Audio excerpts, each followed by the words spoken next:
Hello, hello, hello, hello, hello, everyone. Welcome to another episode of Sree's daily global COVID-19 show. My name is Sree Sreenivasan, and it's my honor to gather this daily conversation with people around the world. We, on this show, cover three crises: health, economy, and race relations. We're always looking for guests and theme ideas. Please email me, sree@sree.net, sree@sree.net. We want to hear from you, and we want to hear your ideas.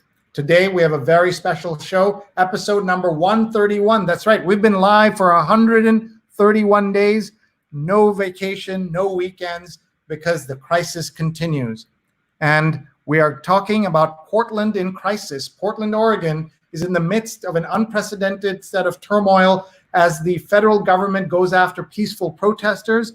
We speak to folks there in the know. We're joined today by three special guests: Barbara Bernstein, host of Locus Pocus, a weekly environmental show on KBOO. Lauren Goche is founder of a progressive Realtors PAC and a realtor in Portland. And we're also joined by Eder Campuzano, a reporter at the Oregonian, and he will be sharing what he saw on the front lines, as will Lauren, and we'll be hearing a lot about what makes Portland special and an unusual place. Please share this right now with your friends and family. We're on Facebook, Twitter, YouTube, and LinkedIn. And I'm asking our guests also time. I'm giving them time so that they can share this and these links as well, and we can get their friends and family to watch tonight as well. Hi, everybody. I'm Sree Sreenivasan. I'm the Marshall Loeb Visiting Professor of Digital Innovation at the Stony Brook School of Journalism and the founder of Digimentors, a social, digital, and virtual events consulting business. It is my honor to gather all of you here, and I'm so grateful to the folks who make this possible, our producers especially, Vandana Menon and Rose Horowitz. Rose Horowitz 31 on Twitter and Vandana_Menon on Twitter. Please follow them. They'll be tweeting, sharing, and connecting. We want to tell you, if you've never seen the show before, it is brought to you in partnership with Scroll.in, one of India's biggest and most important news, culture, and analysis websites. Please check out Scroll.in. We are also brought to you by other sponsors that we'll tell you about. But we've had more than 1 million views of our 101st 25 episodes. We've had 234 guests from 48 cities and 13 countries. We've had doctors, nurses, authors, journalists, CEOs, founders, teachers, professors. We've tried to get as wide a variety of people to help us understand this devastating crisis. Tell us where you're watching from, please. We'll do a global tour in a few minutes. Tell us about your favorite memories of Portland, Oregon, if you've had a chance to go. I have, and I loved my time in Portland, and it's such a special, unusual place. So before we bring in our guests, we want to thank our sponsor, especially Muckrack Academy, that makes it possible for me to put together with my dear friend Linda Bernstein the Fundamentals of Social Media free certification course available to journalists, PR professionals, and everyone. No matter your age, no matter your background, wherever you are in the world, get a free certificate and learn Facebook, Twitter, Instagram, and LinkedIn. mrac.co/social, mrac.co/social. More than 4,000 people have taken this class. You will want to take it too. Linda and I learned a lot putting this together with our friends Kirsty Heber, as well as Stefan Kaplan and Mike Schneider on the Muckrack Academy team. So please check this out right now, mrac.co/social. We are live right now, folks, on Facebook, Twitter, YouTube, and LinkedIn. Please hit share. And we want to tell you about one more show, and then we'll get started. We want to tell you about She's on Call, which runs on Sundays at 11 a.m. Eastern. It's a show starring two of my surgeon friends, Dr. Sujana Chandrasekhar and Dr. Marina Kurian. Hi, I'm Dr. Sujana Chandrasekhar. I'm an ear, nose, and throat surgeon in New York City and New Jersey. And I'm Dr. Marina Kurian. I'm a general surgeon in New York City area. We'd like to introduce you to our new show, She's on Call. We air live on social media platforms from 11 a.m. to noon every Sunday Eastern Time. We discuss the medical topics of the week. We have two great guests, experts in their field, that help us analyze and look at some of the topical issues of healthcare. And we are on 11 to 12, so please join us. We'd love to answer your questions, so please share and watch and send us your questions and comments. See you Sundays at 11. Folks, you don't want to miss that show. Please join them. This was last week's guest, yesterday's guest, Dr. Wendy Sinta and Tamara Fountain. You want to check out that show. All right, are you ready to go to Portland with me?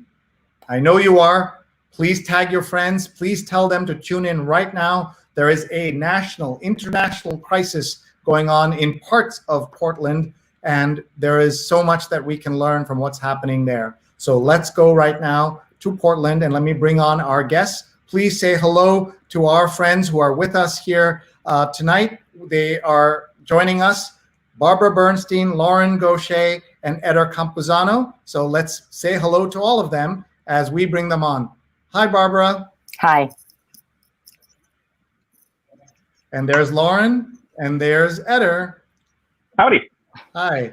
Thank you all for being here at such short notice to talk about Portland and what's happening there. We've been doing cities under crisis, but this is the first time we're focusing on one that is where we should also be talking about what's happening there with COVID, but we're really focused there on what's happening with the courthouse and other things. So let's first ask each of you, as I always do on this show, how you're doing, how's your family, and we'll start with that. Barbara, over to you.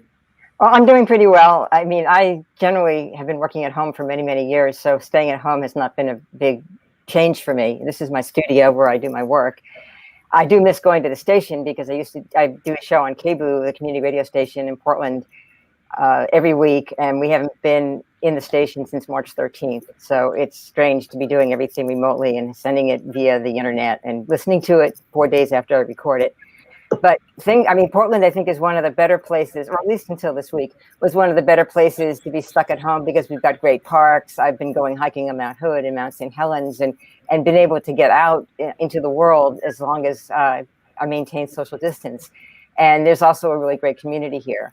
So except for the fact that we are watching the demise of the U.S. Constitution happening in Portland right now, up until this point, it's actually been a pretty easy place to be enduring COVID-19. Yes, apart from that small problem, we're doing okay. That's right. We have to laugh because otherwise we'll be crying all day because there's so much terrible news, especially with relation to this pandemic. Let's go to Lauren. Same question. How are you doing and how's your family? Oh, sorry. 1 second. You're muted. Can you just unmute? Do that. I am doing well. Real estate in Portland and from what I can tell around the country is on fire. So I'm very busy, which is a weird thing to be right now. And I miss my family. I live alone. But everybody's well. Thank you. And you said that you'd been working so hard that this was like one of your first days that you'd gotten a little break, right? Yeah. I escaped to go a very Oregon thing. I went to the river. It's like 95 here today. So I escaped my phone. I haven't had a day off in a couple months. So I took 5 hours back and rushed home and took a shower so I didn't look like a river rat. Well, thank you for being here. Let's go to Eder. Hi, Eder. Hi. So earlier today, I actually had kind of a nature is healing moment. I live in a kind of trendy part of Southeast Portland where you'd see e-scooters on practically every corner. And today, for the first time since the pandemic started, a couple of fully charged scooters are just like sitting right outside my window. So that was a nice little like throwback to the way things used to be. But other than that, just like our other two guests are saying, I miss my family. I grew up an hour away from here. Multnomah County has been under more strict lockdown orders than other counties surrounding it and other parts of the state. So I haven't seen my family in person since everything started. So that's probably been the toughest thing. And so has honestly reporting. You know, I'm the education reporter for the Oregonian, so keeping up with everything that's happening in schools has just taken up a lot of my time lately. So let's start by just asking about that particular question about schools. What is happening with the debate around schools? Are you going to be opening? When does a school year typically start, and what is the plan? Right. So the first full week in September is when schools usually start across the state. I cover the largest district in the state, Portland Public Schools here in the city, and they usually start the week before Labor Day. And right now, the tentative plan, and you know, if I could, I would underline and bold tentative, is to have students return in person at least 2 days per week, or not at least, like 2 days per week, starting the 14th, if public health officials give the district the go ahead and say, yes, we believe that you'll be perfectly fine if you allow children to return to the classroom for this long. And every district across the state has different plans that they're submitting to the Department of Education. By August 15th, I believe, is when they're supposed to submit their final blueprints for opening, whether that's going to be fully digital, in person 100% of the time, or a combination of the two. That's what every district in the state has to submit, or district has to submit to the state before they start their proper school year. And so you're still waiting on that. So, yeah, so that's still going on. Let's look at the front page of the Oregonian, folks. You're looking at it here right now. Tell us what we're seeing here. Feds conduct surveillance from courthouse, analyze social media videos, post undercover agents, and crowds record show. So this is for people in the know. They understand this is like a update of other stories. But I'm looking from here, it looks like the entire city's on fire, but it isn't, as you explained in a story you did recently. So why don't you start by explaining the story first, if you wouldn't mind, Eder, and then we'll go into where this is exactly and get everyone involved as well. In the meantime, everyone who's watching, tell us where you're watching from and tell us your comments and what you've heard and any questions for our Portlandians. What is the right word, by the way? Portlander. Portlander. Okay. All right. Eder, go ahead.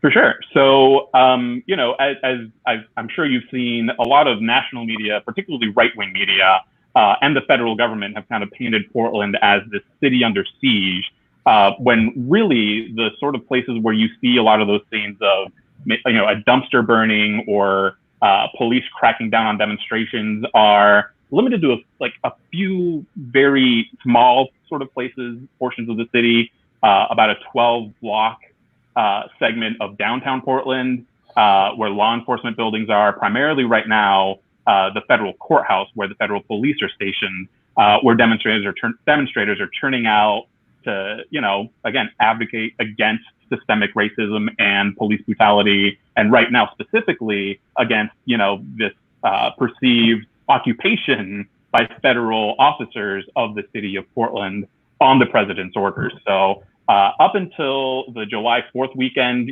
things had started to kind of die down a little bit because protesters had been, for the most part, seeing progress, right? The city of Portland agreed to cut about $20 million out of the police bureau's budget. So that was sort of a win for the demonstrators and for folks who were rallying for the cause out here. A series of police accountability bills had made their way to the legislature. And so demonstrators were seeing progress. And it wasn't until the president basically signed his order to protect federal property and monuments and had federal police start showing up that things got heated again, when demonstrators saw that, it was kind of an overreach or, kind of an overreaction to a lot of the stuff that people were seeing.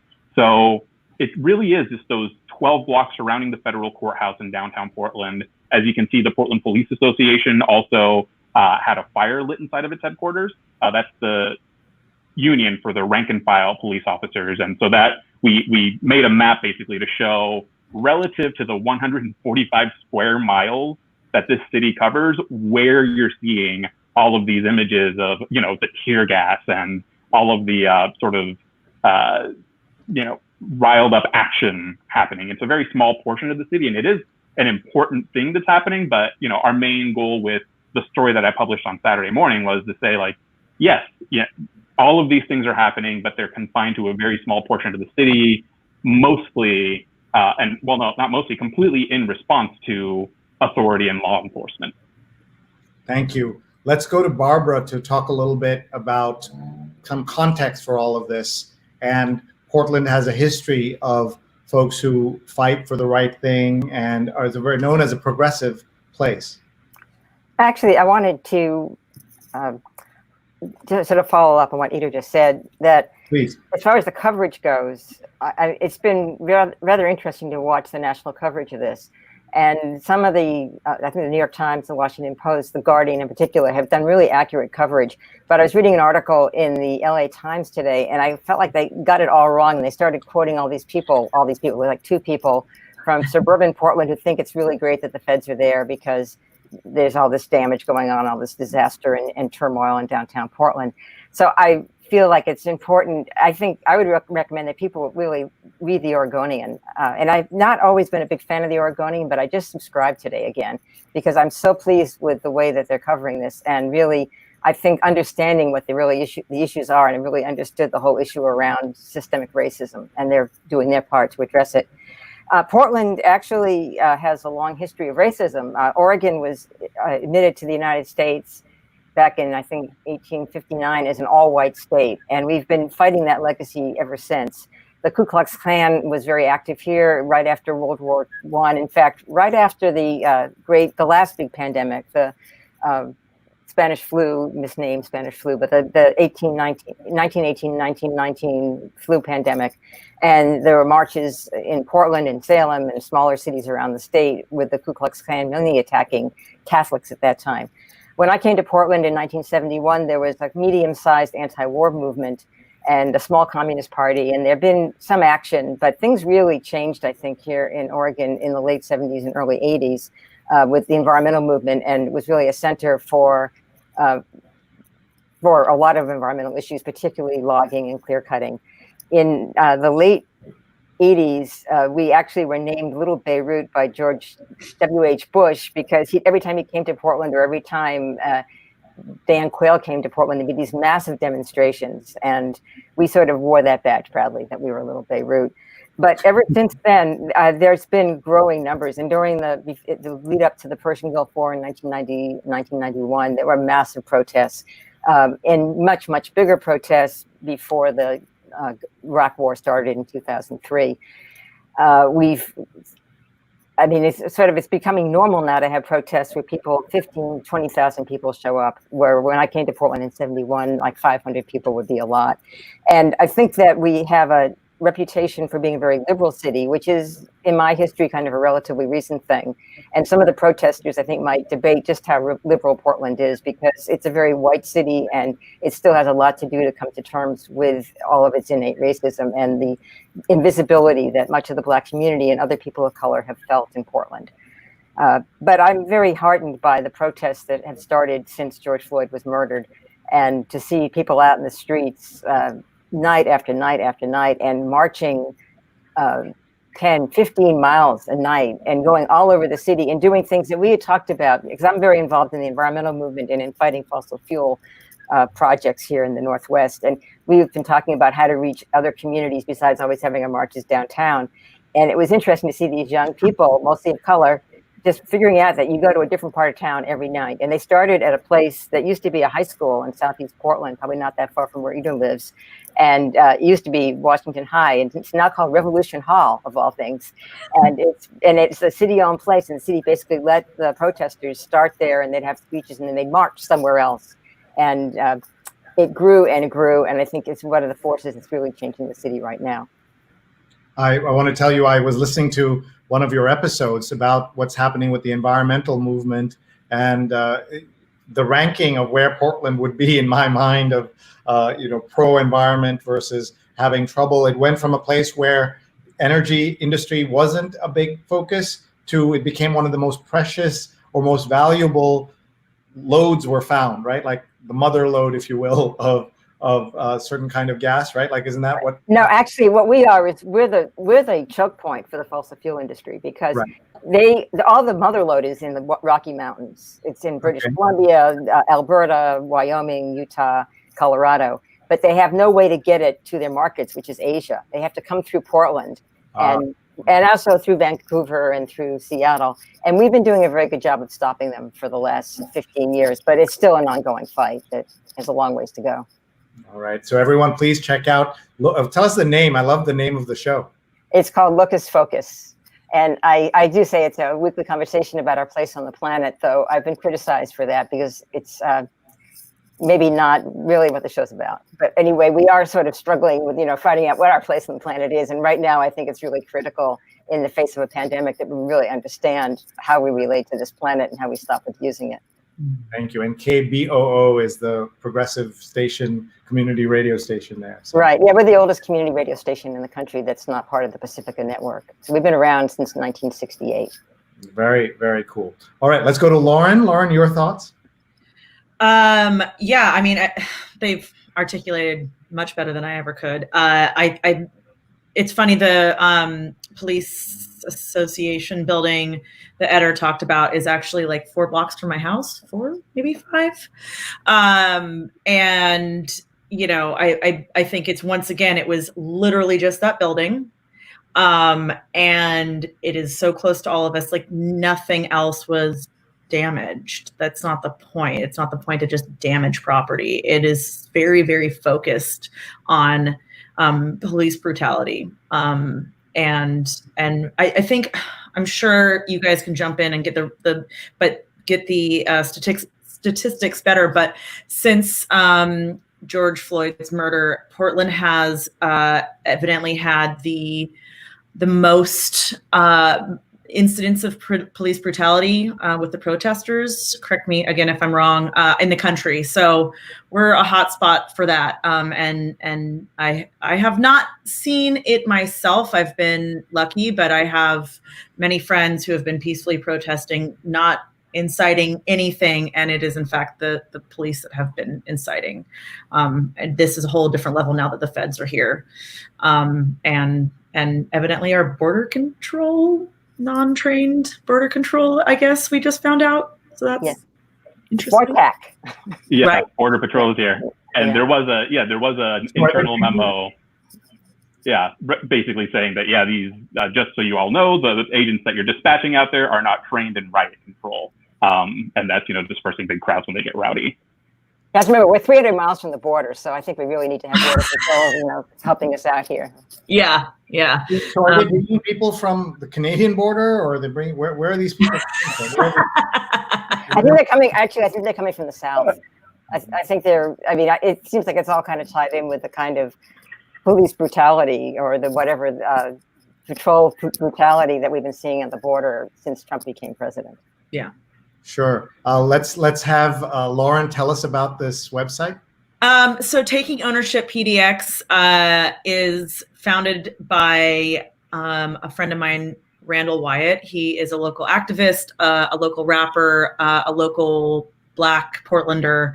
And we are just now we're getting our own nonprofit started, but we have a fiscal sponsor right now, so if anybody wants to donate. So our goal is to keep Black Portlanders in their houses instead of being continually pushed out, gentrified, and repair houses, basically make sure that they stay in their houses can continue to gain equity and build generational wealth. It's gathering speed. We already have helped one house. We're on to 3 right now. We are just kind of getting, everything happened very fast. And so we're just getting our ducks in a line right now and finishing up our nonprofit, and getting, volunteer waivers done. And, we have houses lined up to, we have one that we're rebuilding a front porch and replacing gutters and, just making sure that these Black Portlanders aren't, they're in safe houses and their houses are being taken care of so they don't lose equity for when they eventually want to sell it down the line. They're not pushed to sell it. It's something I'm really excited in, considering real estate has a pretty horrible history of redlining and racism in general. So that's one of the things that I've been involved in and very proud to hopefully help support. Terrific. It's called Taking Ownership PDX. Yep, we have an Instagram page and a Facebook page. This is our website. There's information on how to donate and a volunteer form if you would like to volunteer. Everything from, if you want to bring lunch to some volunteers, or you're a contractor or a painter, or you want to donate money, we're about ready to do a pretty big push to raise some good funds. So I'm excited. Thank you, and please keep us posted. One of the things that we have noticed is that the issue, as you said, that Portland is a predominantly white city, and a lot of the protesters, if you look at the protests, a lot of white folks who are being attacked by white police officers.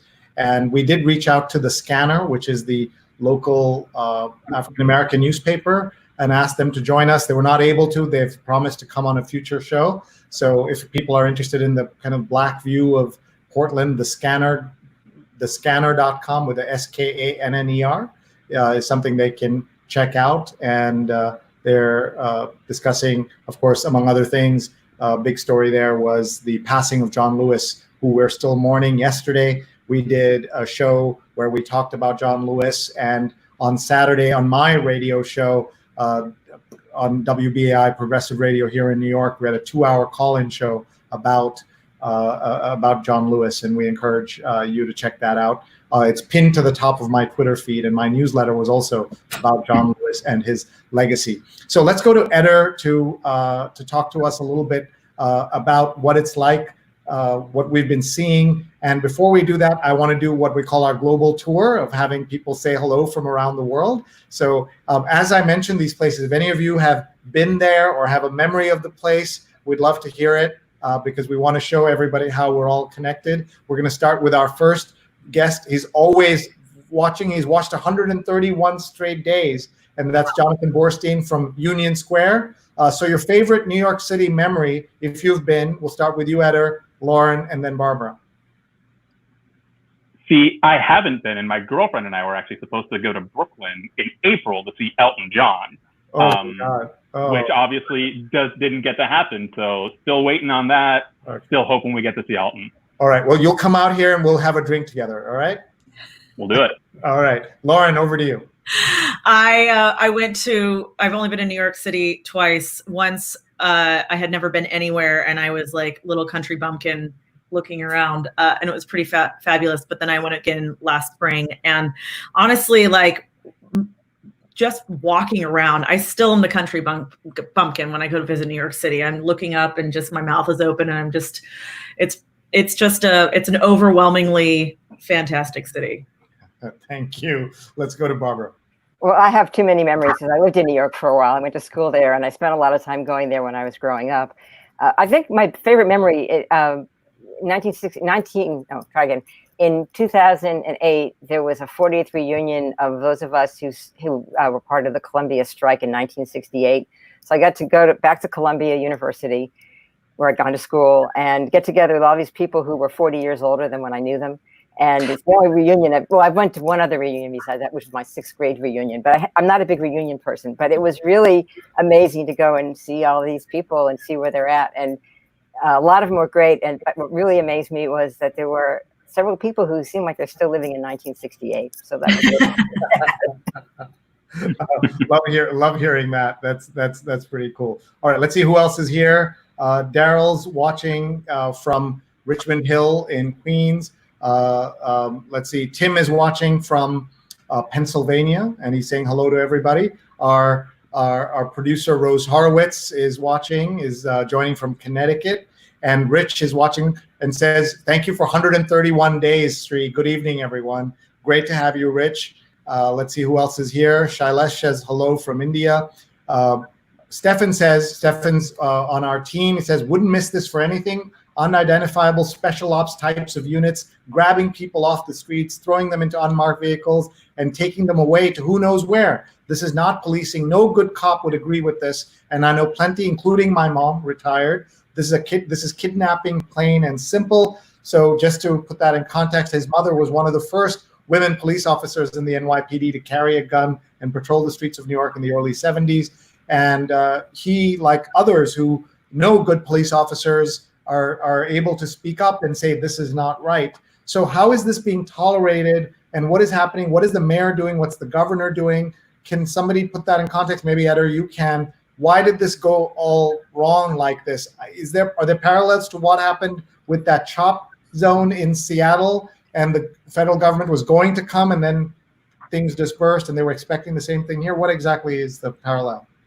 Right. Well, I think the only Portland specific parallel that you can draw to the CHOP is there were a couple of days where there were demonstrations in front of the mayor's condominium in the Pearl District, where protesters tried to set up an autonomous zone, and like the next day it was taken down by police. Mayor Ted Wheeler has gone on record saying that there's really not very much he can do to get the federal police out of the city outside of just strongly saying, we don't want you here, which is what he's been doing. And after the kidnapping incident, which that you described, which were first reported on by Oregon Public Broadcasting here in the city, the Attorney General for the state decided to sue basically the Trump administration to say, you're not here lawfully and we need you to go now. So in terms of that, I mean, that's basically the state of things right now. There's not really anything that you can compare to the autonomous zones that have cropped up in Seattle. I think the closest thing currently might be this collective called Riot Ribs. It's like a rib shack, basically, a roving rib shack that sets up and feeds people free of charge during the protests. And they're constantly on the lookout for volunteers right now, but day and night they're just feeding people who are out there by the courthouse. Wow. This is so frustrating to hear about this. Let's take a look at that video. There's a video of a vet, a Navy vet, I believe, who was beaten by the police. And so let's talk about that for a second here. Here is that video. So Eder, can you just set this up? Sure. So Zane Sparling is a reporter for the Portland Tribune here in town. And so it was right after federal police had sort of come out when, at the beginning of the evening, they'd set up a fence around the federal courthouse. And protesters broke down that fence and started barricading the doors of the courthouse to keep the officers inside. So this is after federal police had gotten out of the courthouse, had taken down the fence, either right before or right after they began to try and tear gas the crowd to disperse them. And this Navy veteran walked up to try and have a conversation with them. He figured that wearing his Navy sweater would, allow him some modicum of respect where they'd be willing to chat with him. And as you see, that's not what happened. No, this is the point. Look, they're just beating him, right? Like right here. They're just hitting him. Look at that. And they broke his arm, I believe, right? His hand. Mm-hmm. Yeah. That's just, what is the story there? It's just like horrifying. Evidently he was, he walked up to them and he was saying, like, this is not you defending the Constitution. This is, what are you doing? Why aren't you defending? You took an oath. And he was basically asking them for some accountability, and I didn't like that. Mm-hmm. And there's more pictures here of officers clearing away protesters there. And then you said also that they were being pulled in, right? Like there would be some people put in vans and taken away, and nobody knew where they were going, things like that. And well, they were taken to the federal building, which is like there's the federal courthouse, there's the Justice Center, which is where the Portland police are headquartered, and then there's the federal building that's just to the south. And they're all kind of high rises for Portland. They're over 10 stories high. And I understand that a couple of the protesters anyway were taken to the federal building, but it seems like it's sort of in Gestapo fashion. They were driven around, I don't think they were blindfolded, but they were driven around, not told where they were going, couldn't see where they were going, and didn't figure out till later that they were inside the federal building. So it's that kind of disempowerment where you really confuse people and you don't let them know where they are. So this is not like if you go to a protest, you might be arrested and then they might put plastic handcuffs on you or some kind of ties, and then they let you go. this is not that kind of action that the police or the feds are taking at this moment. I wanted to get into this other issue that's really big, which is how much the Portland police are actually involved with the feds. And the Portland police are limited by in the tactics they can use and the weaponry they can use, both by city decisions and by state law that was passed. And so they're not supposed to use CS gas or any kind of tear gas. They're not supposed to use what they call less than lethal weaponry, and they're not supposed to use flashbang grenades or other really noxious things. But that's what the feds are using. But it seems that the police at the same time, even though they're not maybe using the tear gas themselves, are coordinating with the feds. And the Oregonian's been doing some pretty good coverage about, they did some digging in, which Eder can probably talk about more than I can, and found all this paper trail of the ways that the feds and the Portland police are still cooperating. And there's a lot of concern on the part of a lot of protesters and people in general about how disingenuous the city's being. I mean, with Mayor Ted Wheeler, it's really not clear what he knows and when he knew it. And I personally, I've had some problems with where he's coming from. And I know that Joanne Hardesty, who's a commissioner who was elected 2 years ago and who has been an advocate for, she's been on the police department's case for 30 years as an activist. And she's been real involved in the Black community in Portland since she's been in Portland. And she has been calling on the mayor to take a much stronger stand. And in a Facebook post the other day said that if he cannot stand up to the police and have them do what they're supposed to be doing, then he should make her the police commissioner. Yeah, right. And actually, two points. I'm glad that Barbara brought that up because, like I said earlier, that kind of like tamping down on the tactics that police can use. That was one of those wins that the demonstrators had seen, and what sort of led to the demonstrations starting to get a bit smaller over the weeks until the feds came in, and that's when the crowd was galvanized again, and you saw a lot more action downtown. The second thing is that those police accountability stories, the ones about just the tangle of agencies and the lack of paperwork in terms of accountability, who's coming, who's using what tactics. That was done by an Oregonian reporter who's an intern right now, and they're about to finish up. So if anybody with any hiring capacity who wants a really great investigative reporter out there, Kay Rambo is our intern that broke all of those stories and has really led the accountability beat. So I can't say enough great things about them. Well, thank you for saying that. And this tells you something about the state of newspapers and local journalism. I know Barbara today said she resubscribed to the Oregonian after a long time. Everybody should support local journalism in their local towns. Very important that we do that, especially in America. But wherever you are in the world, please support journalism. We truly appreciate it. So I'm going to give our speakers a minute to just take a breath and reintroduce them and reset here. Folks, you're watching Portland in Crisis. This gives them a chance to take a drink or share on Facebook and Twitter and YouTube if they haven't had a chance to do it. And our guests are Barbara Bernstein, host of Locus Pocus, a weekly environmental show on KBOO, which is a community radio station in Portland. Lauren Goche is with us. She's the founder of a progressive Realtors PAC.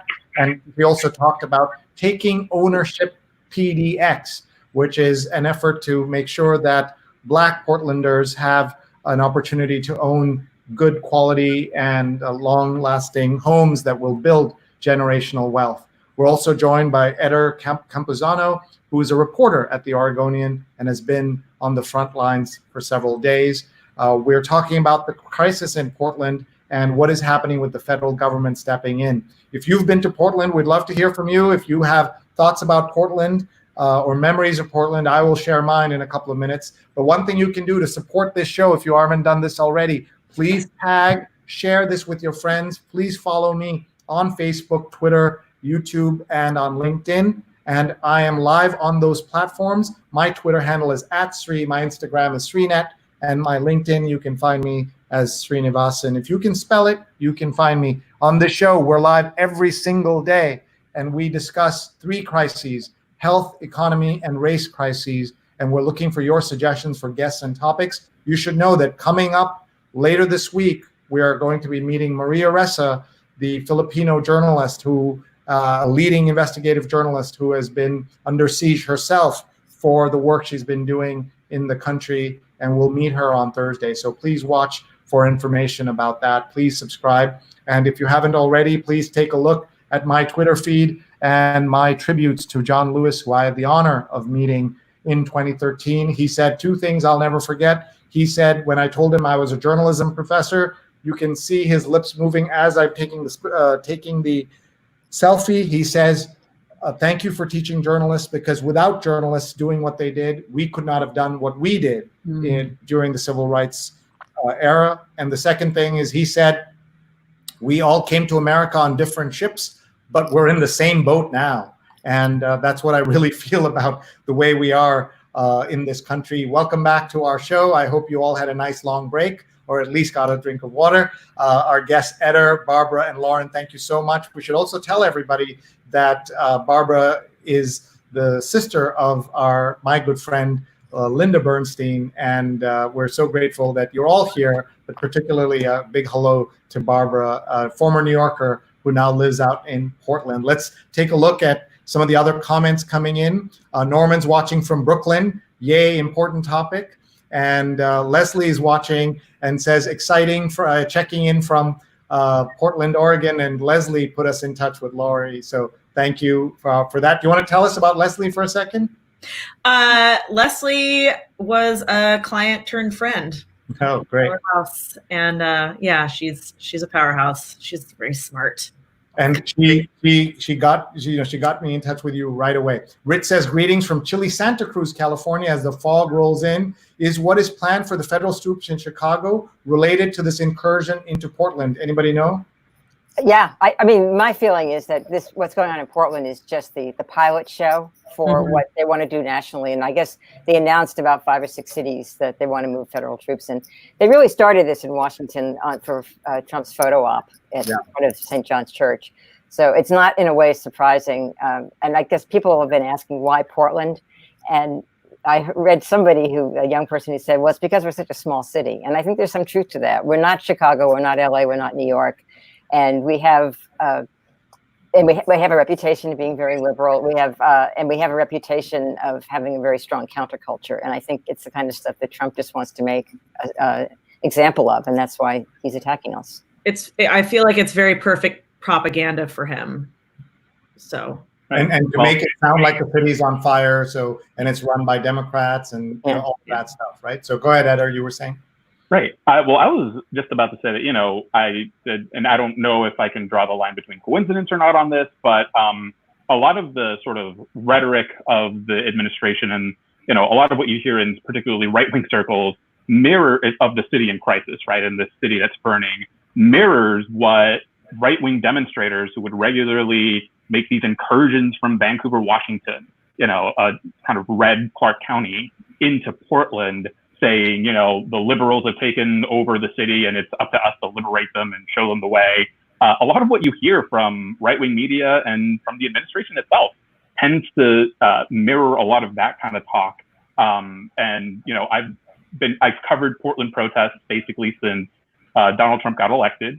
And when those right-wing groups really started showing up in 2017 and having these regular rallies, August 4th, 2018, there was a huge one where, there was a big counter demonstration where both groups kind of clashed at times and were kept separate by police. But a lot of what you hear those right-wing speakers at those rallies say is, again, popping up in the national dialogue about Portland, just because that's the city's image in conservative circles and, what some conservatives feel they have to liberate the city from. There's also a funny thing about Portland and our relationship to the right. That I was talking to a friend who lives in Tacoma today, and I was telling her that I think that a lot of the people who have been involved with the vandalism and the violence here are probably white supremacists. And I got that impression from talking to Joanne Hardesty, the city commissioner, who she's sure of it in certain cases. And so my friend said, well, yeah, there's a lot of white supremacists in Oregon. I said, well, actually, no. These people that, had these big rallies are all from Vancouver, Washington. And the people that took over the Malheur Wildlife Refuge back in 2016, which I think is an early start. It was like sort of the beginning of Trumpism before he actually took over. They were from Idaho and Nevada, and there are some homegrown right-wingers in Oregon, but a lot of the people who come here and make a stand are not from Oregon, and for some reason they see us as really fertile ground, or we have a certain kind of vulnerability where they think they can come here and kind of mix things up a lot. Yeah, that's really sad and terrible that's happening, and people, I hope they're aware of it. We must talk about Portland's unofficial slogan, "Keep Portland Weird." I don't know if it is an unofficial slogan, but where did that come from? A little history lesson, please, Barbara. Well, actually, I first saw it in Austin. I was in Austin back in 2000. Me too. I saw it in Austin first. And I was at this conference, and this guy was giving a speech and talking about this bumper sticker in Austin, "Keep Austin Weird." And it's really about supporting local businesses. So I thought, God, that sounds just like Portland. And then about 2 months later, I was at this record store, wonderful record store, Music Millennium, which I just saw in the Oregonian, is like trying to stay alive through all of this. And he wound up putting this one-story size mural on the side of his building, which said "Keep Portland Weird." But I got my "Keep Portland Weird" bumper sticker, which I had on my car until I got rid of that car. And it really does express things. So a lot of people don't understand it, and they think it's just, oh, Portland's a weird place, and there's these funny cars, and these people do these crazy things. And we were, of course, famous for having the 24-hour Church of Elvis downtown, which lasted for about 5 or 6 years. So, I mean, Portland has some sort of wacky things, but I think that the big emphasis of that is that Portland is a city of a lot of small businesses and a lot of local. It's a lot of pride in our local businesses, and that's what Keep Portland Weird is really about. Thank you. And Eder, can you talk a little bit about this story that broke kind of nationally, internationally? People were paying attention. Out of Portland tear gas, an apparition emerges. So talk about this story and what is going on here. Right. So this photo was taken by my colleague Dave Killen, and he and a bunch of independent journalists also. One night, a couple of nights ago, after the demonstrations kind of started to die down a little bit, and demonstrators were starting to retreat away from the Justice Center, while federal police were still advancing, this white woman wearing a beanie and a mask and nothing else just threw her hands up and started walking towards the troops to start, kind of de-escalating or to put an end to things. And, they shot pepper balls at her feet. She sat down and got into this pose that you see on the screen right now. And, the image just went viral. So that's what's happening there. This was just, you said a couple of days ago that this happened. Is that right? Yeah, I'm a little bit foggy because I worked for 6 days straight. One of them, what was that? Yeah, I think it was Saturday night. Yeah. Well, again, the timeline for me is foggy because I was working like 6 days straight. One of those, like a 12-hour day to report my geography lesson. And can one of you, maybe Laurie, you can talk about this story about the mothers of Portland? What was happening? Yeah, so I was down there last night, and I went down to the Justice Center about 7:38, and there was not a lot of people there, and it was kind of disorganized, and we were all kind of milling. There was like a couple people talking. And we were all kind of milling around, and then all of a sudden we look up third, and couple hundred at least. The Wall of Moms showed up. So there is so this image right here is the night before, which those women got gassed, including the pregnant woman, just standing there. They got gassed. So I want to point that out. Anyway, so after that happened, basically the moms of Portland, the moms, the grandmas, all basically joined together and marched down. They all wore yellow, and it was actually pretty powerful when they showed up to see. And then I was actually standing in the middle of intersection of two streets, and they all formed a square around where I was standing, and I was like, I've never felt so protected in my life. And they linked arms, and it was really interesting. They were very organized. They were prepared to be a wall of bodies to protect anybody that needed to be. and it like they weren't there for a photo op. They were there to say, not okay for police brutality, not okay that the feds are here, not okay that the feds are here uninvited, not okay that they, you know, from everything that I have seen, and Eder, you can, you know, chime in, but these protests are peaceful, and it's the feds that are inciting violence pretty consistently, and it's been like that consistently. So it was awesome to see the moms show up. I stayed until about 11. So the gassing hadn't happened yet. I'm sorry? The gassing hadn't happened yet. No, that happened evidently at about midnight.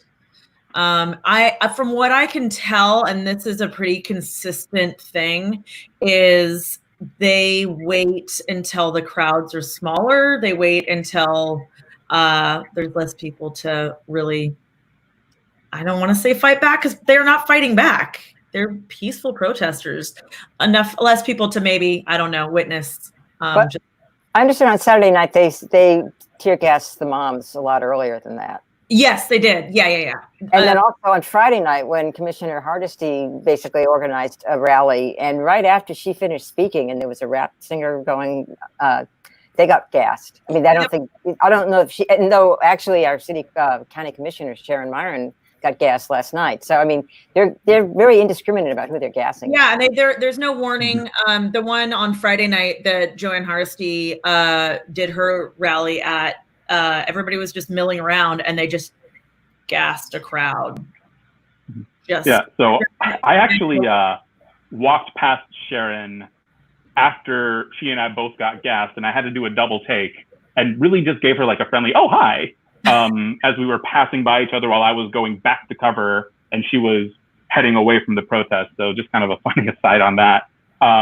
But, you know, speaking of the coverage that's kind of being highlighted right now, and the coverage that tends to go viral, you know, the Navy veteran, the naked Athena who went out to confront the police, and the group of moms. If you look at those crowds and the people that kind of get a lot of attention when we're, you know, just drowning your feeds with all of our coverage throughout the night, is those people tend to be pretty white.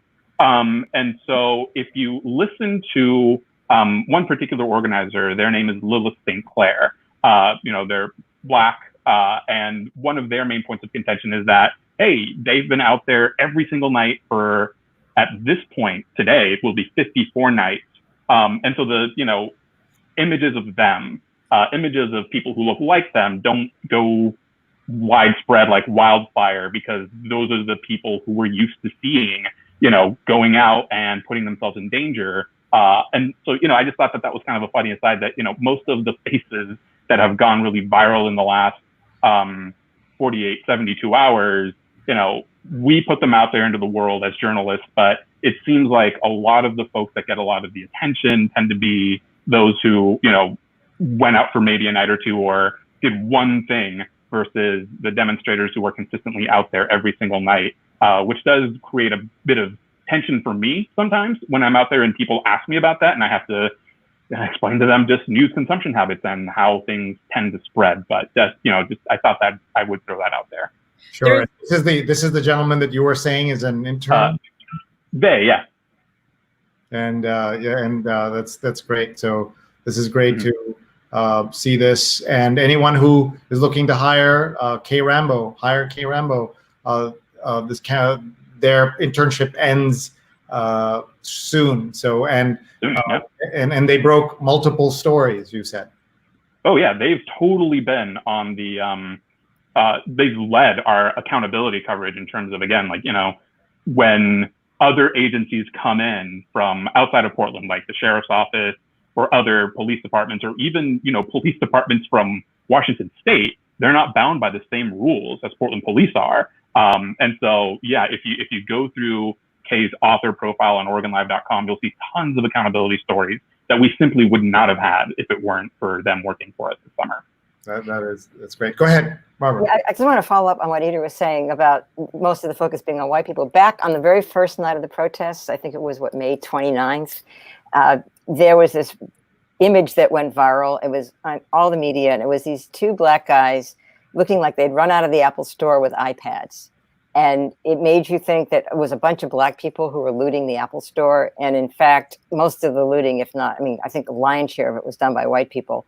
And it was one of these cases that it just kind of was reinforcing the same stereotypes about Black Lives Matter being these really dangerous, violent Black people that, want to undermine American society or whatever. And it was particularly true on the TV networks, the local Portland TV stations, that they showed that image over and over and over again. It's something that we've seen the media's pulled back from, but I just kind of want to remind us that back in the end of May, I think we're still dealing with a lot of the same racism that people have been protesting since George Floyd was murdered. Thank you for pointing yeah, that out. I mean, Eder really touched on this. There's a huge discussion and tension between, Black voices really being the leaders that are in the protests, and some, they are the ones that are leading this. They are the voices that we all need to listen to over and over and over again. And they are not getting the exposure that they need to. Here we are once again. Yeah, thank you. I certainly appreciate that. And we'll revisit this topic. And I'd love to have some Black voices on this show talking about that. David Oust writes, I noticed you're conducting podcasts about the crisis in Portland. I may be able to contribute my recent doctoral dissertation entitled How People Get Through Life Challenges Without a 10-Dimensional Ecosystem of Support. It discusses how 10 doctoral students overcome the life challenge of the closure of our Goche University. Is that a university that closed in Portland? Does anybody know? What was the university? Say it again. ARGOSY University. Never heard of it. I'm not familiar. Yeah. Okay, so maybe it's not in Portland. There was a university that closed in Portland, but it wasn't that. Actually, a few. Okay. I just want to say hello to Neil Parekh, who is the executive producer of one of my other shows, the New York Times Read Along, where we read the New York Times out loud like crazy people every Sunday morning. And coming up this Sunday, we're so excited, author and 22-year New York Times reporter and foreign correspondent Anthony DePalma will be here. You want to tune in 8:30 a.m. Sundays. We read the New York Times every single Sunday. And coming up this Sunday is Anthony DePalma. Yesterday was Claire Smith, the first woman inducted into the Baseball Hall of Fame Writers Wing, and she was fantastic. Please check that out. Again, all of my videos you can find in our archives now of 131 plus episodes, more than 150 episodes that you can find.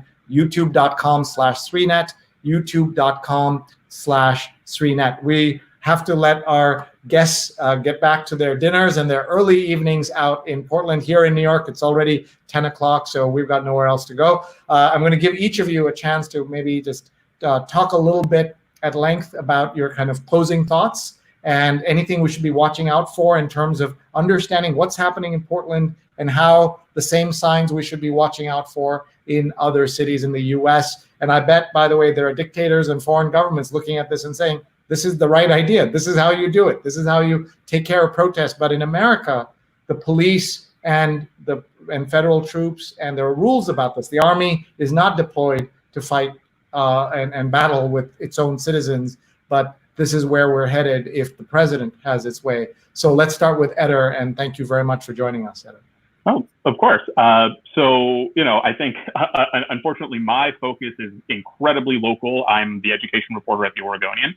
And, what I've seen basically is in this movement and in this moment is sort of a tide of support for systemic change all across the city. I don't know that I can speak that much to what's going to happen federally in other cities later, even though, we know that the president has said that he's sending similar sort of troops or federal officers to Chicago next. But here in Portland, these demonstrations have sort of led to these moments of reckoning for several city agencies and other agencies that operate in the city, like Portland Public Schools, which used to have and still does have this sort of long slogging process to rename buildings. The superintendent a couple of weeks ago announced this fast track process to rename some buildings within a year even. And that's due to the pressure from these protests and pressure that students particularly have been putting on the district for a year more at this point. So that's kind of my focus. And, you know, I'm really looking at school openings and what this moment is going to mean for Portland as a journalist to see what changes, what's kind of coming down the pipe. And, you know, one thing that I think I'd want to mention before my time is up here is that the day-to-day coverage that we do at the Oregonian, that journalists do at Oregon Public Broadcasting, at Willamette Week, and at the Portland Mercury, those are a couple of alt weeklies, and the Portland Tribune, is really supplemented and really at sometimes led by independent journalists who don't work for anyone and, you know, are either doing it just to get the word out or freelancing and hoping that somebody picks up their story and, you know, pays them for it, basically. So, you know, the more that you witness the situation unfolding in Portland, there is sort of a mini vacuum of, you know, commentary, I guess, that you can draw from on what it takes to fully cover these demonstrations, because a lot of the folks that are out there doing the live broadcast, capturing things as they happen every single night, and footage that does sometimes get taken by bad faith actors and, you know, improperly contextualized. A lot of the people that are doing the really hard day-to-day work are unpaid and independent journalists. So that's just one thing that I think might be important for people out there to know, is that some of this stuff that does happen in some of the smaller moments might not be noticed by us if it weren't for the folks working tirelessly, often unpaid, to do it. Wow, so generous of you, Eder. Thank you. How do people find you online? So I'm on Twitter at Eder Campuzano, on Facebook at facebook.com/eder.o.campuzano, and OregonLive.com, and in the print pages of the Oregonian newspaper. Terrific. I want to show you a moment from the Oregonian newspaper, or the newsroom of the Oregonian, when I got to come out and give a workshop in 2013, and I met a lot of your colleagues, Eder, and this is what happened. And our workshop had a hashtag SreePDX, and I was trending #1 in Portland, but I asked, what is a bigger sign of my success, that I was atop the trends or 15 empty Hot Lips pizza boxes? Tell us about Hot Lips Pizza. Well, that's one of the places that, believe it or not, when we got to have election night coverage parties, one of the places that we would order from. So, you know, it's just one of those kind of homemade, homegrown pizza companies that, boy, I think I'm going to really miss it in November when I'm watching out for, you know, what voters say about this school bomb that's going on the ballot. Right. And so but that was a very special moment. And I want to thank Peter Bhatia, who was the editor of the Oregonian. He's now the editor of the Detroit Free Press, for bringing me in. And my family got to spend an incredible couple of days in Portland, and we went out to Cannon Beach and places like that. Recommend visiting Portland. Everybody, please get there when you can. Add it to your lists of post-pandemic travel. And we had several comments coming in from folks talking about how this is not a city under siege. It's under siege by the federal government. It's not under siege by protesters or anything like that. I think that's important for people to know. So let's again thank Eder. Sorry, do people do that? Call you Eddie by accident? You know, some of my old friends would call me Eddie. More often than not, it's like Eder the editor, which I'm not an editor. Okay. Thank you very much, Eder. Let's go to Lauren. Yeah, I just want to. I'm getting messages from people all over the country, all over the world, just like we all are. You know, how's it going? And it is a consistent group of people that are really protesting police brutality, and you know, racism, and those two things go hand in hand. And our city has only been under siege when the feds showed up. I do think that this is a testing ground for Chicago. I think that there was like a reckoning in my own head when I don't remember which reporter asked, you know, Donald Trump, that I guess Biden was ahead in the polls, and if he lost, if he would leave the White House. And I think he said, I have to see. And I just thought that what is happening in Portland and possibly happening soon in Chicago, and him having to see if he's going to leave the White House was very connected for me. So just everybody pay attention. This isn't some isolated incident that's going to go away really quick. I strongly feel that Portland is still a wonderful, safe city that has its problems, just like every city, but it's a great one, and I love it. Thank you. And how can people find you and learn more about you? You can find me on Instagram. It's probably where I'm most, Lauren Goche. I'm also on Twitter, Lauren Goche. No one follows me. You can go ahead and try. I'm not cool enough to be on Twitter that much. Definitely follow, Taking Ownership PDX on Facebook and Instagram, and see how that goes. And if you're feeling interested in a progressive realtors pack in Oregon, it's PREBO, Progressive Real Estate Brokers of Oregon. I had to think about that for a second. So we'll hopefully be doing something good with that soon. Thank you. And thank you very much for being here. Barbara, let's go to you. Well, when you were talking about dictators learning things from things like what's going on in Portland, I'm reminded back in 1971, there was a big protest that went on for several days in Washington, D.C. called May Day that I was involved in. And a lot of people, I think over 1,500 or more people got arrested, and they were taken to the stadium outside of D.C., which is where they were held until they were processed. And 2 years later, that became the model for Pinochet when he took over the government of Chile, and they arrested, all the people that they arrested were taken to the stadium and met a much worse fate than the people who were arrested in DC. So that's just one example. I do feel like what's going on in Portland now is really a wake-up call for the rest of the country. But on the other hand, I'm thinking about what Joanne Hardesty said to me last month when she's been trying for the whole time she's been in city council to get a whole bunch of things passed that were a lot around the police, around budget, around taking care of the climate, our whole agenda. And she said to me last month that now she feels like she can do what she believes in, and she's getting the support of city council because she's got an army of 15,000 people behind her. And the fact that 15,000 people come out in Portland on a dime to protest and to really express the important values that I think we're all learning through the Black Lives Matter movement is very heartening. And I feel like Portland's come a really long way since I came here in '71, and you're lucky to have 200 people come out in the streets. Thank you, Barbara, and thank you for sharing your story. And everyone check out her show. It's called Locus Pocus, and it's an environmental show and much more, I gather. Barbara, how else can people find you? You're also on LinkedIn, I see. And well, yeah, I don't use that very much. I post my show on the web every week on KBOO, and it's kboo.fm/locus-focus. My current project is a radio documentary about stopping the fossil fuel industry, particularly frack gas projects in the Northwest. It's called Holding the Thin Green Line, and the website is holdingthethingreenline.org. Holding the Thin Green Line.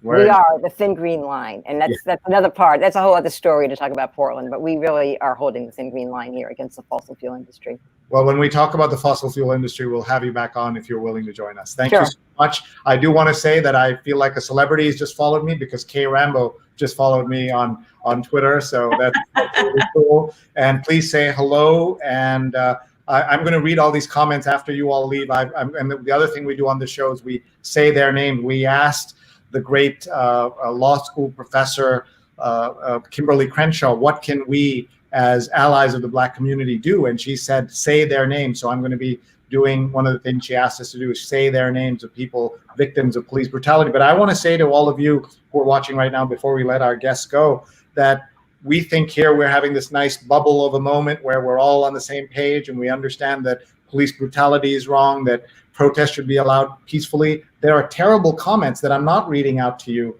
People saying, arrest those SOBs. People saying they're throwing things and hurting people. Just awful, awful things. So even in this tiny show compared to all of the other media in the world, the trolls have found us and are taking the time and energy, often with their names on it.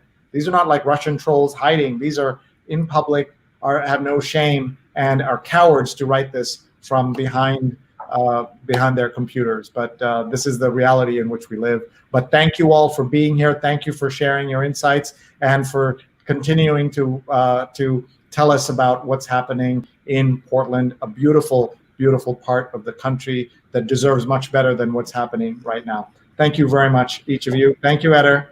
Thank you for having us. Yeah. Thank you. Thank you, Lauren. Bye. And thank you, Barbara.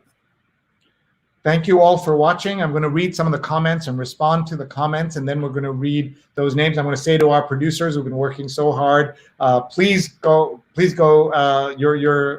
grateful to all the work that you do, but if you need to take a break or get back to your work, please do that as well, because this is going to take a little while for me to read all of these comments and respond to them here on the show. This will also be recorded and play instantly as soon as we're done on Facebook, Twitter, YouTube, and LinkedIn. So if you would like to do that, and if you are new to us, please join us every single night as we cover this. It's usually 9 p.m. Eastern. Sometimes it's noon Eastern time as well. When we had the head of pandemics at the WHO, we have the chief scientist of WHO. Those times we try to do it at noon Eastern so we can get more of that European crowd to join us as well. So let's look at some of the comments. We have someone watching from Kolkata City. Aparna is watching from LA and says hello to Colombians like Barbara Bernstein. And Monica says great to see everyone. Aparna says 131 shows and is impressed by that. I'm impressed that so many of you have struck through 131 shows and stuck with us. We're so grateful. Kathleen is watching from California. I was liking what she said about the Oregonian. Glad they're doing a lot of strong coverage, and I will look for it. Thank you so much. And Vandana has put a link to Locus Pocus that you can find here. And Rajan, who was a guest on our show on the 100, I forget the number, but it was our July 4th show, and What America Means to Me episode. Look at this. Again, I'm not showing you the trolls. I don't need to. There is no obligation I have to show you, but I'll read some of them. You can't even get that lie out of your mouth without stuttering. Back the blue is what he says. I back the blue. My father-in-law is a police officer, was a police officer. We back the blue because we say that we hold the blue to a higher standard. That's the important part. Let's see who else is watching. Vandana, one of our producers, says taking ownership renovates and revives Black-owned homes that have asked for their help. Visit their site here, takingownershippdx.com. Border agents now patrol the streets on the streets of Portland. That's just a whole new level of crazy, says Stefan. Apollo is here. He was our guest on our Vegas show, different set of circumstances on Friday night. So please look at our archives, find our Vegas show. Apollo was terrific with our friend Terry Thompson. How interesting that they use DHS Border Patrol, people that cage children. Portland is a star. I fear it'll get more aggressive. And Rose is asking us to share and amplify her posts. And Mark Lees is here. He's in Durham, North Carolina. I was a guest on his podcast this afternoon. It was great to be with him on IBM TV. Gentrification is very real around the country. Thanks for the amazing work you're doing, Lauren. I hope someone tells Lauren that they said that. Rachel Alexandria says, Lauren Goche is the bomb. She's doing much great work in amplifying BLM work. Thank you, Rachel. I'm so sorry I didn't read this when Lauren was here, and I'm hoping Lauren and others will check those comments out. And Linda says she's so cool. Sudha says, watching from Hastings on Hudson. Hi, Auntie. Great to see you and glad to have you with us. Howdy from Texas. Rick Botello says, reacting to Barbara's comments, our colossal COVID failure gives us a unique opportunity to discover innovative ways of addressing the 21st century mega problems, especially as it relates to planetary health. Thank you for that.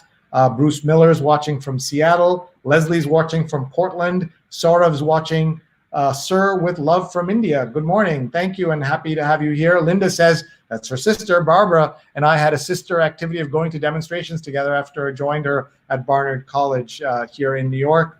And so that's pointing out one retired naval officer tried to intervene to help out, and he was beaten up and fractured his hand. We showed that video earlier. My mom's watching from Kerala. Hi, Amma. Love you. Thank you for watching every day. Really appreciate it. And Leslie is sharing comments as well. And Daryl says, today I participated in the strike for Black Lives organized by 32 BJ Union and a campaign. It was supposed to be in front of Trump Tower, Central Park West and 61st, but police blocked it off. There were 300 police officers, about the same number of protesters. And here's this somebody saying liars to us for no reason. Mighty Marsha says, if they'd arrest all the anarchists, we wouldn't have these cities being held hostage. No, you are wrong. We heard that from the reporters. We're on the scene. that it's the feds that are trying to make this much worse, and they're under siege from the feds and not from the protesters.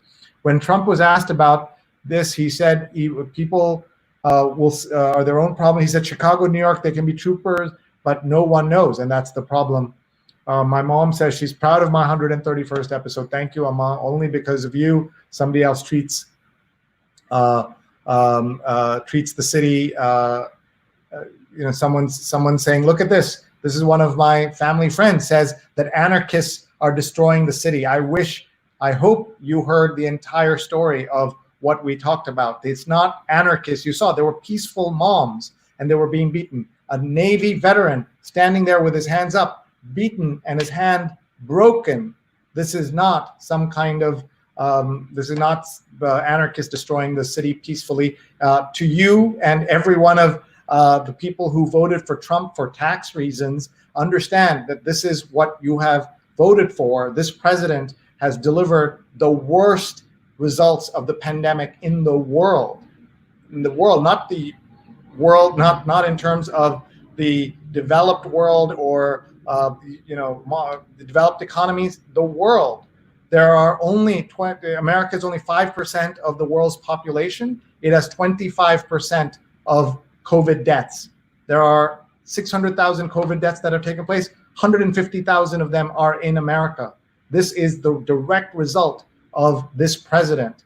And this show and me, we are covering this and we're on top of it. And we're going to hold the president accountable. And we're not NBC News. We won't have that much of an effect. But to everybody who voted for this president for a variety of other reasons, come get your boy is what I say. And look where we are in this world. Paulo says, go K Rambo. And Neil said, support local newspapers and local journalists. And Vandana has been posting links. It's just fantastic to see all of this. And Mark has been tagging his friends. Please tag them so they can watch this as soon as the show is over. What do people of Portland think of the protests, or are they sick of it? Someone asks, well, you met 3 people of Portland. They were not sick of it. They were sick of the feds coming in and interfering on here. People, again, tagging people and sharing people. This is so great to see this. It is the left-wing groups that are doing the protests. No, these are people fighting for justice. These are African Americans fighting against police brutality. It's not being left-wing or right-wing. You go out on the streets and see the protests. These are people who believe in the American dream and the American ideals and the American freedoms. And that's really important. And so many comments coming in here. So many complicated things. I can't show all of it. Jason is pointing out that right-wing demonstrators come here for the optics and to bait others. It's just that simple, says Jason. Thank you for sharing that. And just one comment after another, good and bad. So many pictures and stories coming up here. Who are they mothers of? So someone's complaining that the mothers you saw were white. Portland is an overwhelmingly white city. So obviously, if mothers come out to protest, they're coming out to protest not because their kids are being arrested or beaten by police. They're protesting because it's wrong.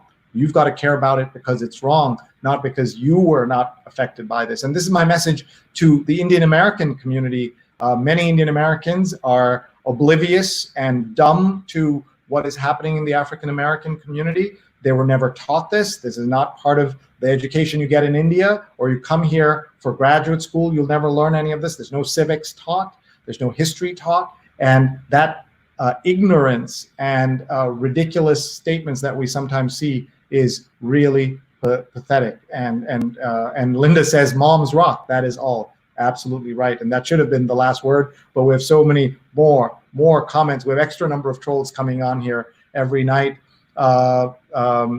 So lots of people really upset that we're talking about this are here. And I don't know if it's because it's Portland and everybody's invested in this, but lots of crazy people are here. So many comments coming in. I'm not showing it to you because I have no obligation to show you the comments of these ridiculous people. Linda says we have nowhere else to go because it's New Yorkers at 10 p.m. Neil says authoritarian regimes are watching Portland and taking notes. Once again, we're an example for the world. Yes, sarcasm for sure. So many comments coming in here. Ellen says, ironically, what's happening in Portland is the reason so many people justify their use of guns, their ability to have guns. I'm anti-guns, but here's the rationale. Imagine our government is in this protest against the citizens of this country, and just so many other comments coming in here.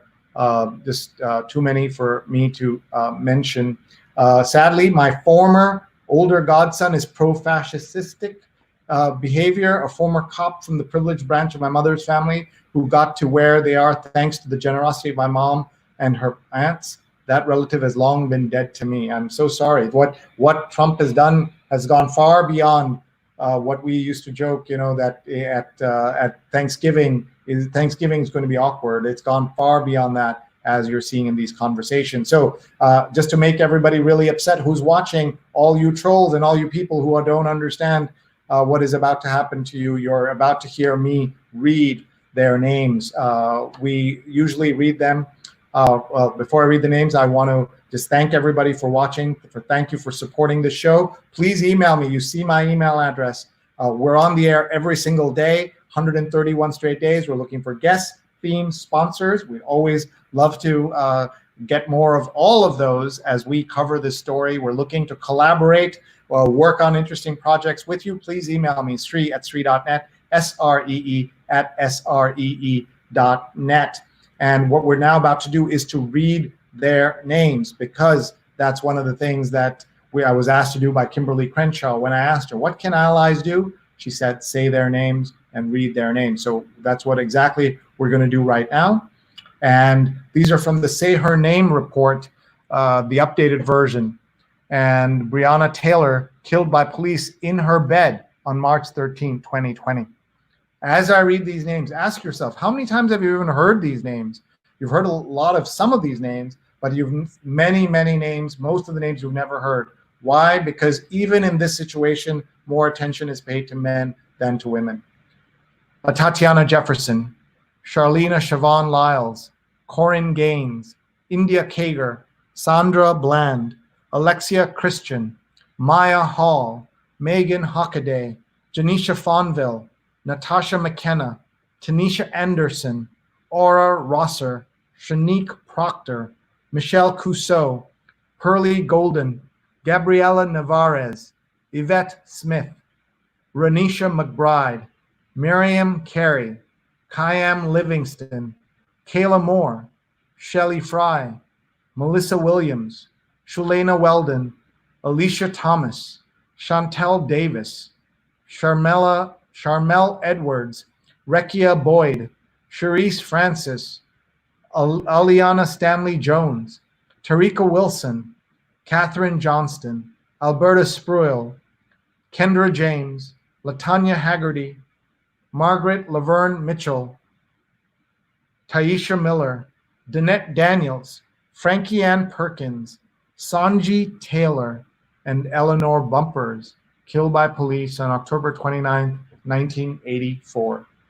We usually start by reading out this photograph and looking at this picture, this cover of Time magazine, a cover by Titus Caffer, stunning cover of Time magazine, a painting that he did. And on the right, an equally stunning and moving and disturbing and at once smile-inducing photograph, but so sad, of a young George Floyd with his mom, Larcinia Floyd. She would die 2 years almost to the day that he would be murdered, killed in Minneapolis. They're now both buried next to each other in the city of Houston.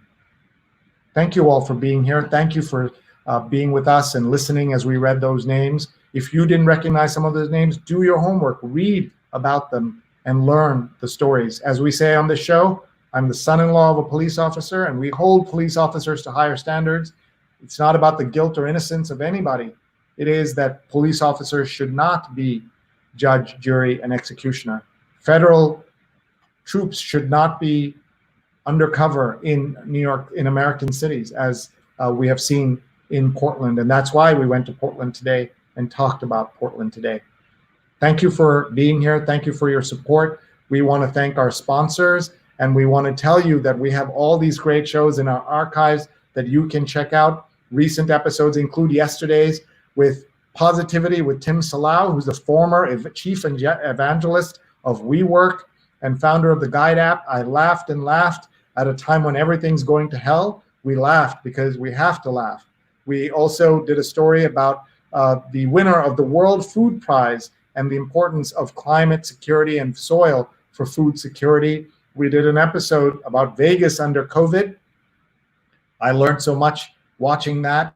We did an episode with Christian Amanpour last Thursday. You can find all of these archives. This is just 1 week of episodes, folks. We did a show about art in the time of COVID. We went to Rome and Lima to talk to artists about a great new project there. We talked about I Fund Women, a project that is supporting women and women-owned businesses and the people who want to fund them. I Fund Women. We interviewed Karen Kahn. So please check out all these episodes. We're so proud of the series of conversations that we host on this show, and we would love to see you all support them by going into the archives. Please hit that subscribe button. It makes a difference in the work we do.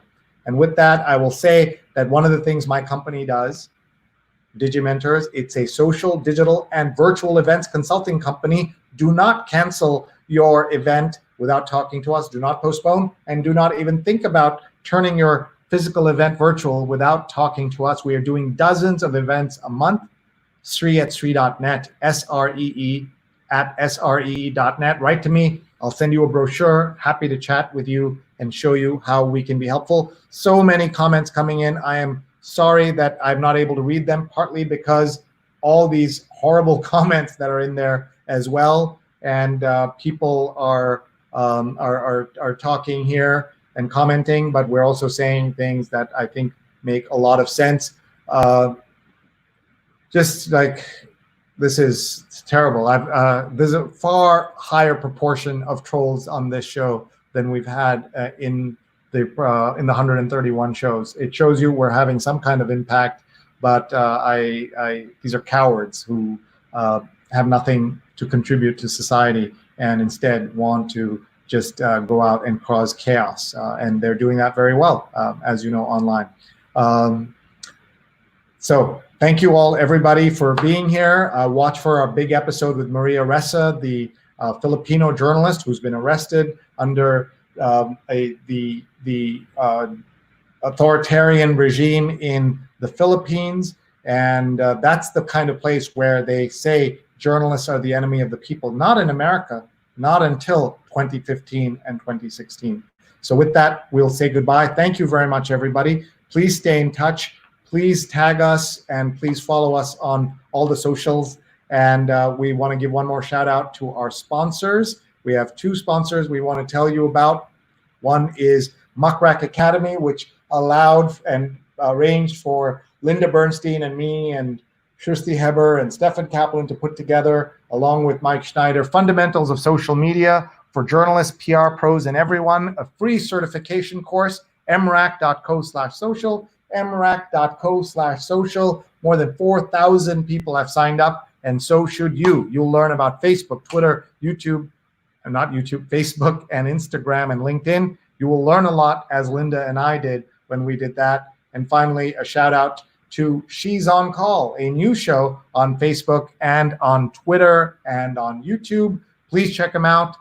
Two surgeon friends of mine, Dr. Sujana Chandrasekhar and Dr. Marina Kurian, host the show. They have guests every week. Last week, yesterday, they had Dr. Wendy Sinta, who's an obesity doctor, and Dr. Tamara Fountain, who is an ophthalmologist, to talk about their work. We had 4 women leaders of medical societies on one show. You don't see that anywhere except on She's on Call. Thanks very much, everybody. We'll look forward to seeing you. Take care, and please be in touch. Sree at Sree.net. Bye. Oops, I forgot to hit bye.